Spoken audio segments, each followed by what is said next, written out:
Secretary health department Balochistan Abdullah Khan نے Congo کی روک تھام کے حوالے سے بیان میں کہا کہ کونگو وائرس کے پھیلاؤ میں کمی آ چکی ہے۔ سول ہسپتال کوئٹہ میں کونگو وبا سے منسلک کوئی بھی نیا کیس ان 6 دنوں میں رپورٹ نہیں ہوا، تاہم محکمہ صحت کی تکنیکی ٹیمیں صورتحال کی باقاعدگی سے نگرانی بھی کر رہی ہیں۔ چمن، پشین اور کوئٹہ سے جانوروں کے ساتھ کام کرنے والے افراد کی وجہ سے یکدم کونگو کے واقعات رپورٹ ہوئے تھے۔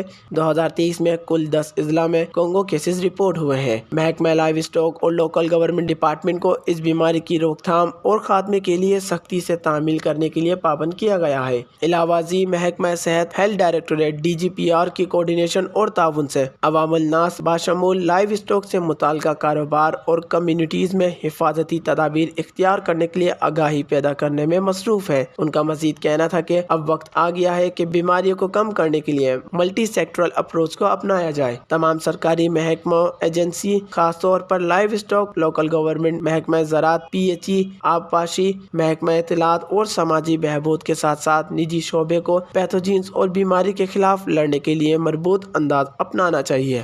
وش نیوز، کوئٹہ۔